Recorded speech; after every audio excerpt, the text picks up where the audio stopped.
We're learning more about the many impacts F1 had on Clark County, plus why the state now recognizes this week as Multiple Sclerosis Awareness Week. That's this week on Nevada Week.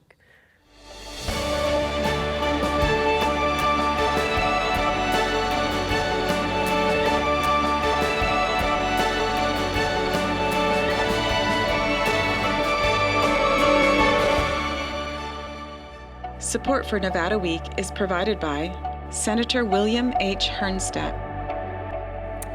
Welcome to Nevada Week. I'm Amber Renee Dixon. For the very first time, the state of Nevada is designating the third week in March as Multiple Sclerosis Awareness Week. Which former Raiders player inspired this and what doctors and patients hope to accomplish with it? That discussion is ahead, but first, 4 months have passed since Formula One fans from around the world watched F1 cars race down Las Vegas Boulevard. Now, a new report details the multiple impacts the event had on Clark County, the positives and the negatives. And here to share some of those findings is Mick Akers, a sports business and transportation reporter for the Las Vegas Review-Journal. Mick, welcome. Thanks for having me. Okay, so this report, what were some of the findings that stood out to you? Yeah, obviously, they kind of highlighted some of the, financial impacts, $1.5 billion in economic impact, 300 some odd thousand people attending the race each, throughout the week, $77 million in tax revenue generated, which they said was the largest from any event ever. I'm sure Super Bowl might surpass that, but, as it stands now, that's the largest. So worldwide attention, millions of hits online and on social media. So given Las Vegas, not that it needs it, but a worldwide platform to kind of show off, hey, we're open. Las Vegas, they've been talking about bringing international visitors back since the COVID era. So I think they were kind of relying on this. So obviously drawing a pretty big international crowd as well. So they're hoping that on top of showing it on TV and social that, hey, we'll bring some more people from overseas over. So, those were kind of the highlights on the positive side. Yeah. Negative side, obviously, a lot of it focused on the transportation angle. There was 9 months of work altogether from when they started repaving, when they did the setup and then tear down. Obviously, the Flamingo Bridge got a lot of the focus as well. Some of the business owners around that weren't too happy, saying, hey, we lost a lot of money, we had to cut hours, and we're lucky we made it out of that. So, a lot of focus was paid on, hey, this infrastructure work has to be, kind of condensed and not be so long, and I think F1's kind of responded to that as well. Will you explain more about that Flamingo and Koval temporary bridge? How did it impact businesses and people in that area? Yeah, so they built it over, it's 760 feet long, obviously a massive temporary structure. Had one lane in each direction, going east and westbound on Flamingo over Koval. And they also had one surface road on each side, one lane on that end. So they had these convenience stores, Jay's Market, and then we had Stage Door and Batista's Hole in the Wall restaurant, obviously a big restaurant here in Las Vegas. Mm-hmm. Everyone's been on that for a long time. So that kind of cut off access to them. They said, hey, we're right at the end of the bridge for the restaurant and the casino. And we also had Jay's Market was pretty much in the middle of that intersection, right? So if you didn't take that side street, you weren't getting off there. So the owner said, hey, I had to valet my car next door at the west end because I couldn't even park at my own business. Wow. So they were saying, hey, we lost a lot of money. We had to cut staff. We had to cut hours. So they're hoping that bridge is not coming back, but Clark County and F1 both already have said, hey, this bridge is coming back this year. And Clark County Commissioner Tick Segerblum at the meeting where this was presented suggested maybe some of those people who were impacted by negatively could get some form of compensation. Do you foresee that actually happening? I'm going to say not if they set something up, maybe, but I'm assuming it's going to have to take some kind of legal action. I know that that's being kind of thought over right now by some of the businesses. So I know they're going to try to get some of that money back because some of them are talking about millions of dollars. Obviously, some of them are smaller businesses and they can't really take that hit. So there's going to be some kind of way they figured out, but that was just Tick kind of saying, hey, maybe we should set something up. But I think as far as this past race, I don't know if anything outside of legal action is going to take care of that. But I think maybe going forward, they might want to look at that, especially if that bridge is going to be a mainstay. Because there is talk about maybe looking at that as making a permanent bridge over there. So They did a traffic study. They left that bridge up, several weeks after the race was done to kind of, get not just the race day and the race week traffic, but also, regular day traffic on that as well. So at some point that's going to come out and they're going to have those findings, and that's going to lead to maybe saying, hey, we do want to put this bridge there permanently, or no, we don't want to have that there. Speaking of Tick Seger-Bloom, he made some headlines when he said that the county, which was maybe going to pay for part of the improvements, the road improvements, the infrastructure, when he said maybe Clark County doesn't have to pay after all. I think it was $88 million that F1 invested in infrastructure and improvements. Where does it stand on whether Clark County will pay a portion of it? Yeah, so all the work they carried out over those 9 months was a lot of repaving, obviously, to make it, grade and ready for the race. They did some other infrastructure things, adding some communications, some other, things for the broadcast and some of the stuff for the racers itself. So it took a long time, $88 million, they said. So F1 started that, and, they started paying it by themselves, obviously. And then they eventually came to the county and said, hey, we want you to pay, around half of that, was $40 million. So that was on, an ongoing thing, and they kept saying, hey, we're still deciding. Last time I talked to him, he said, hey, we haven't made an official decision, but he believes it's off the table now. So I think F1 might be kind of putting the brakes on, asking them on that. So they might be in the clear on that, but it's everyone I talked to with the county, day one since I asked, they were pretty much saying, hey, we're not going to give them anything. Wow, okay, so F1 may have to pay all of that. What does F1 say in response to this report? They were receptive. They came out before this meeting and said, hey, we're going to condense the work, obviously leading up and after. We don't have to do the repaving. They said a major repave won't have to occur between 6 to 8 years. So, out of the woods on that end. So they'll just have to mainly, start building the temporary grandstands, then closer to the race, setting up the track and the barriers and the wall and all that kind of thing. So they said, we'll take that from 9 months from last year and condense it down to 3 months. People still looked at that and said, well, that's still a pretty long time, especially when you're dealing with the resort corridor, the big money maker. And, we got a lot of complaints last year from people saying, hey, we came to Vegas and this whole, setup kind of ruined our experience, blocking some of the marquees and blocking, the volcano and all that kind of thing. So, people wanted to get that real Vegas experience, and they said, hey, we couldn't get it because all the F1 work. So, you take it as it is. They have to do some kind of setup. Obviously, they just can't, open it out of thin air and say, here, race is ready to go. So, they are trying to make some changes. They're taking it in, they're listening. They want to do some more community involvement. Also, the locals are saying, hey, we want some more affordable tickets.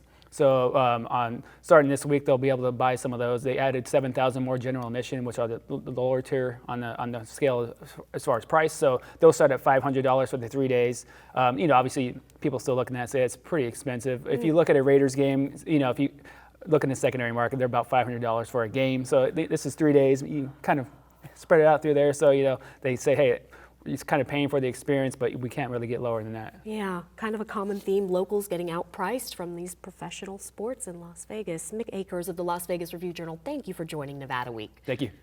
Multiple sclerosis is a chronic and potentially disabling disease that impacts the central nervous system.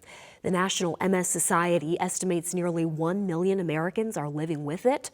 A notable Nevadan who died from MS complications is Las Vegas native and former Raiders quarterback David Humm. Senate Bill 286, the David Humm commemorative bill, designates the third week of March as Multiple Sclerosis Awareness Week in Nevada and also requires the Department of Health and Human Services to provide information about MS on its website. Sometimes described as an invisible illness, knowing the signs and symptoms is critical. For more, we spoke with Dr. Carrie Hirsch, director of the Multiple Sclerosis Health and Wellness Program at the Cleveland Clinic Luruvo Center for Brain Health, as well as patients Lori Scherer and Raul Hernandez. Scherer is also David Humm's sister. Lori, I'd like to start with you. You are David Humm's sister. You have also been diagnosed with MS yourself. When did that happen and how did you respond? I was diagnosed in 1985. Luckily, I guess, I had vertigo traveling, and I went to my primary care physician just to make sure everything was okay. He suggested, because of my history, having a brother with MS and an uncle with MS, to do an MRI. And after 2 MRIs, I was diagnosed with MS. And how did you choose to respond? And I say choose to respond because Your choice was different than your brother's. It was very different. I pretty much got on medication right away, and I was, again, lucky enough that the first medication I went on, I responded very well to. How did David respond when he was diagnosed, and when was he diagnosed? He was diagnosed in 1985, and there were not a lot of different options for him at that time. He chose not to go the medication route. He was a professional athlete and in excellent shape, and so we chose very different paths in our medical journey. Why do you think he chose not to take medicine? Because he was a strong, tough guy, to be perfectly honest. He was a very strong guy, and I think he just thought he could outwork it and do right by it, but it definitely caught up with him. And Raul, this is something you identify with, that tough man story. How was it that you were diagnosed, and how did you respond?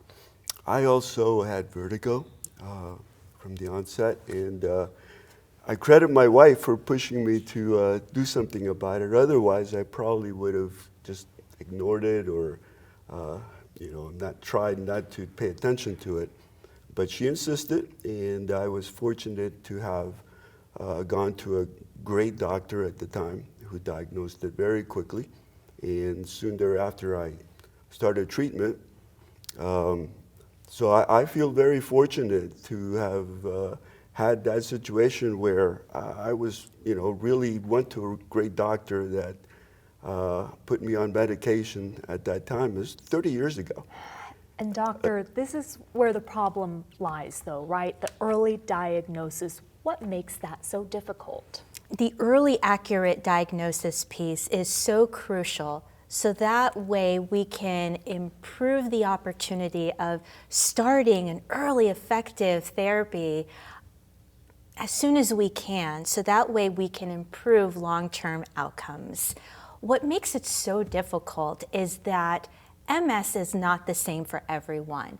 There are so many nuanced pieces, and not one individual who is living with MS has the same presentation, the same symptoms, the same background as anyone else who is living with the diagnosis as well.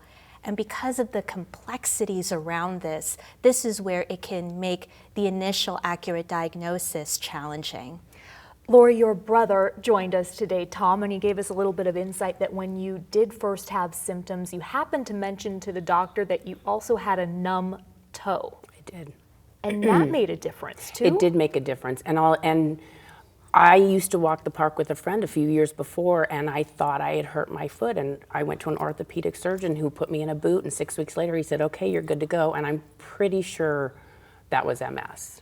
Okay, so symptoms like that, I mean, what do people need to be looking out for, doctor? Sure. So with Lori's story, there were two different neurological symptoms that were coming from two different areas of the central nervous system. So they were different.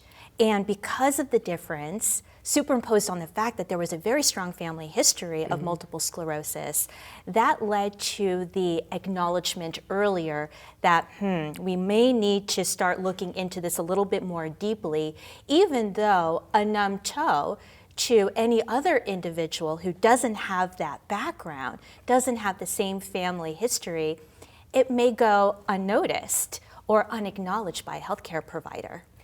Tell us the symptoms and signs people need to be watching for. Sure. So with MS, there are so many different signs and symptoms that can develop.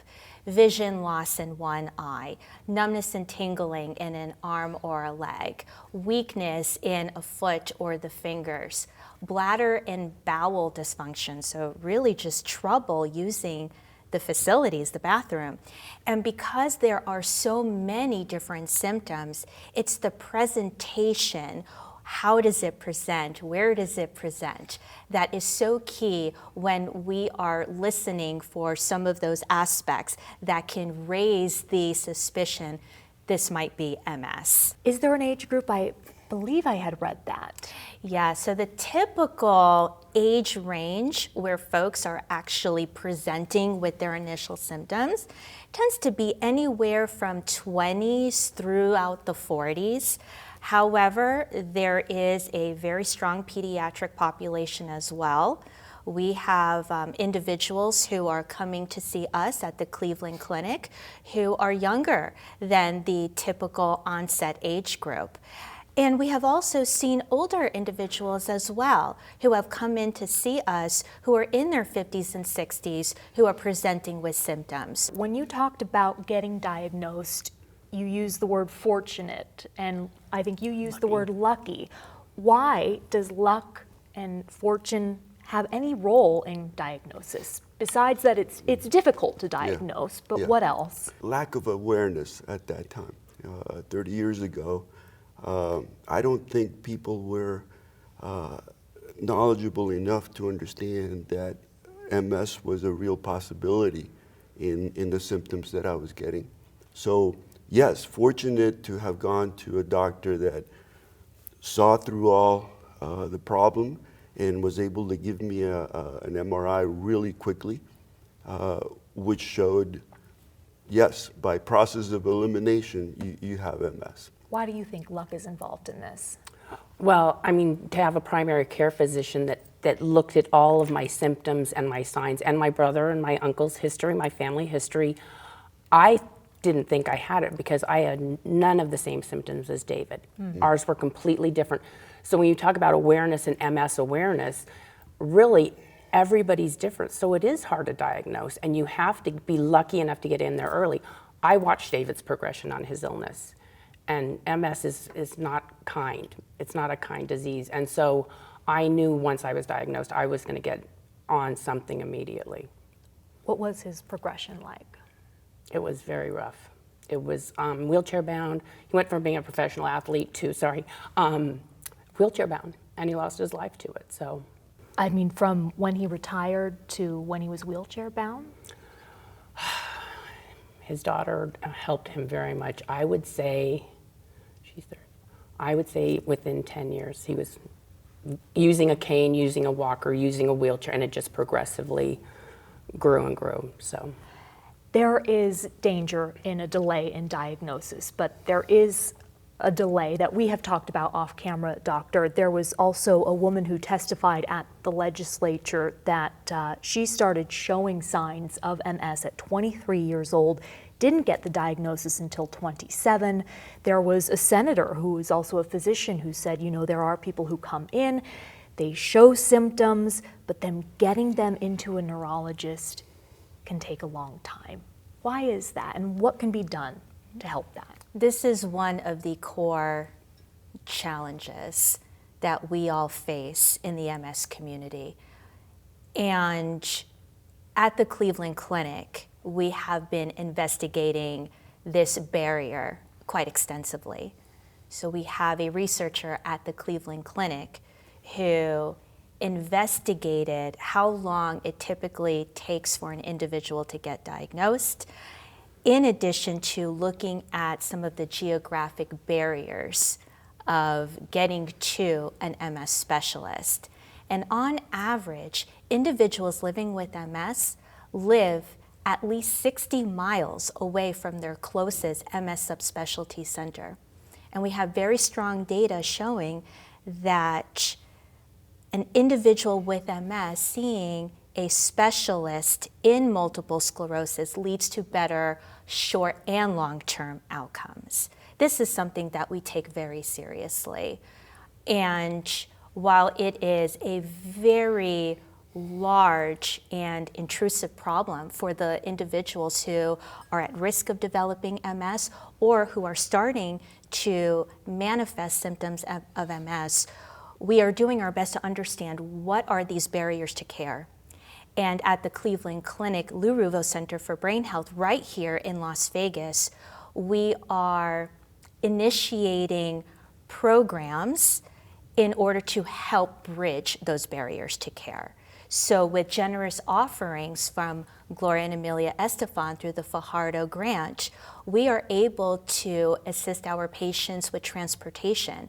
So that way, our patients who want to establish care with us are able to do so, and it's not because they can't physically get to see us.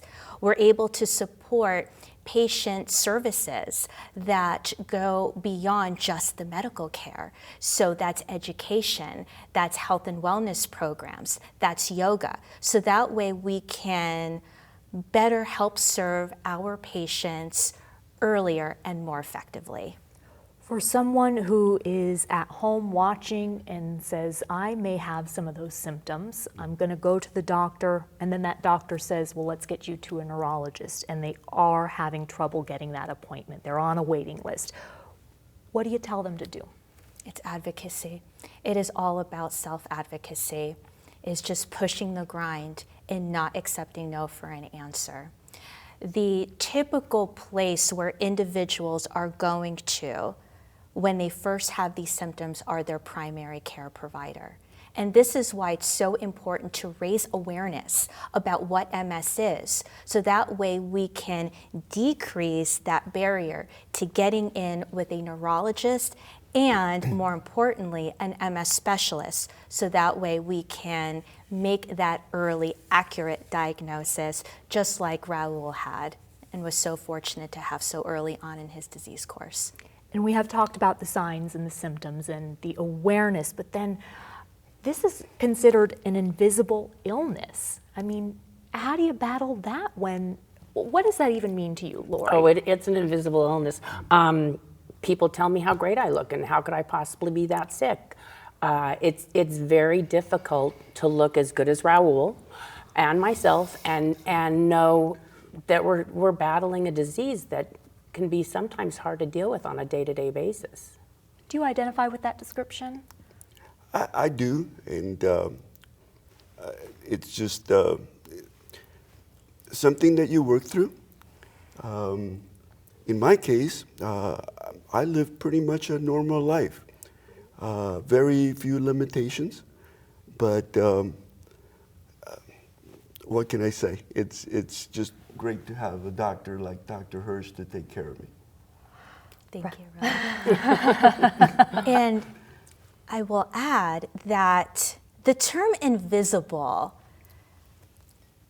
it has these nuances that are very challenging, because even though it may be invisible to other people, it's definitely not invisible to the person who is struggling with MS. And I will say that it is the invisible symptoms, cognitive impairment and fatigue and depression, that actually can be much more disabling than some of the more visible symptoms. For example, when it comes to employment, fatigue and cognitive impairment are some of the number 1 and number 2 reasons why folks are going on disability and are unable to continue gainful employment for themselves and their families. So while these symptoms are called invisible, they are absolutely not invisible to the individual who is struggling. They are very real. And that's why, I use a handicap placard because I can't walk long distances. But when I get out of my car, I look okay. So it is hard to deal with those kind of things. Again, fatigue. Sometimes I look at it, I go, well, I'm getting a little older. And other times I go, well, that's MS. I mean, so it is hard to live with some of those symptoms.